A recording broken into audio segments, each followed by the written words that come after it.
Shalom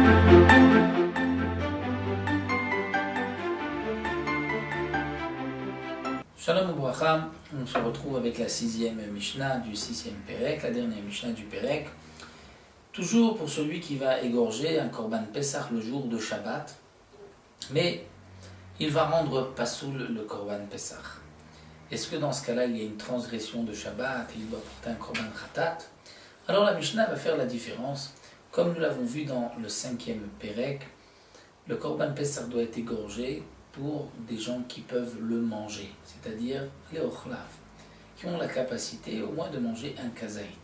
Mais si on égorge le Korban Pessah pour des malades ou des gens qui n'ont pas la force, les dents pour manger le Korban Pessah est pas soul.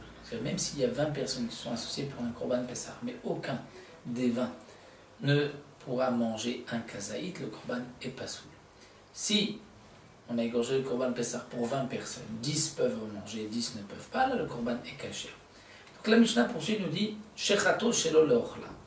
On a égorgé le Korban Pessah un jour de Shabbat, mais shelo leochla, pour 10 personnes qui n'en mangeront pas. Le Korban n'est pas soul.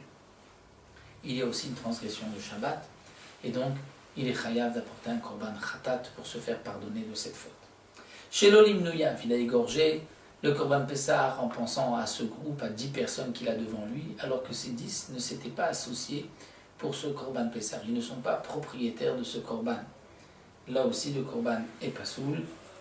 Et donc, celui qui a égorgé, Chayev Khatat. Les Harilim, il a égorgé pour un groupe, ils sont tous incirconcis. Ils ne peuvent pas manger du Korban Pessah. Le Korban Pessah est pas soul. Là aussi, les Chayav et la Tmim, ou pour des gens impurs. Le Korban n'est pas soul, donc celui qui a sacrifié cette bête pendant Shabbat, et donc chayav d'apporter un Korban Khatat, bien sûr si c'était sans faire exprès, pour se faire pardonner. Maintenant le Ochlav et Shelo le Ochlav, il a égorgé le Korban Pessah pour un groupe de 20 personnes. Sur ces 20 personnes, une partie vont en manger, peuvent en manger, une partie ne peuvent pas en manger. Ou bien, l'Imnuyav et Shelo l'Imnuyav, une partie s'était associée et avait payé pour cette bête, et une autre partie n'avait pas payé. Ou bien la mouline velarelim, une partie est circoncis, une partie est incirconcis. Ou la théorim velatmim, une partie est pure, une partie est impure. Là, dans ce cas-là, pas tout. Il n'y a pas de transgression de Shabbat, étant donné que le Korban Pessah est kasher. Un autre dit, Shechato venimtsa baalmum, on a égorgé le Korban Pessah, et il s'avère après que la bête a un défaut, et donc le Korban n'est pas kasher. Le groupe qui a apporté ce korban ne s'est pas acquitté de son obligation, il devra apporter un autre korban.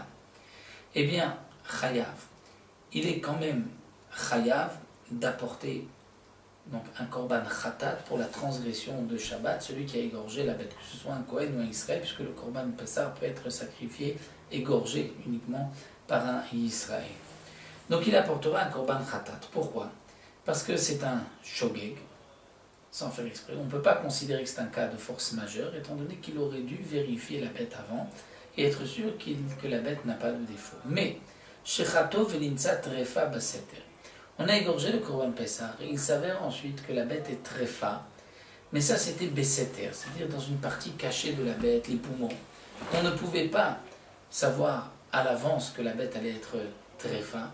Donc le Korban, c'est vrai qu'il est pas soul, et c'est vrai que le groupe devra apporter un autre korban. Donc c'est vrai que cette bête a été égorgée d'une certaine manière pour rien le jour du Shabbat et qu'il y a une transgression de Shabbat. Malgré tout, celui qui a égorgé n'apportera pas de korban khatat parce que c'est un cas de ones patour, un cas de force majeure. Shechato venoda shemashro abalim et yadam. On a égorgé la bête, venoda, et il s'avère shemashro abalim et yadam que les propriétaires se sont rétractés. C'est-à-dire que les propriétaires ont décidé de sortir de ce Korban Pessah et de prendre un autre Korban Pessah. Ils avaient dit, bon, on s'était associé pour ce Korban, maintenant ils changent d'avis, ils se retirent et ils vont prendre un autre Korban. Ou bien au Shemetu, les propriétaires sont morts. Au Shinitmu, les propriétaires sont devenus impurs. Et donc dans ces trois cas-là, on ne peut pas égorger la bête puisqu'il n'a plus, ce sacrifice n'a plus de propriétaires ou de propriétaires qui peuvent manger la bête. Eh bien, malgré tout, patour, le shochet est patour parce que il ne pouvait pas savoir que les propriétaires allaient se rétracter, il ne pouvait pas savoir qu'ils s'étaient morts, ils ne pouvaient pas savoir qu'ils sont devenus impurs. Et donc au moment de la Shrita, Mneshachat Birshut, il a égorgé la bête alors qu'il avait le droit, il avait la permission de le faire.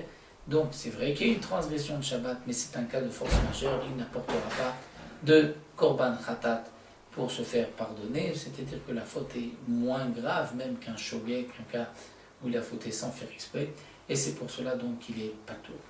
Donc voici, nous avons terminé le 6e Pérec, on se retrouvera le 7e Pérec, toujours concernant le Korban Pessah, mais nous verrons exactement comment on procède pour le faire griller. C'est-à-dire là, nous avons vu les dynimes de comment on va égorger le Korban Pessah, asperger son sang, etc. Et nous passerons à la suite, c'est-à-dire comment on va faire griller le Korban Pessah.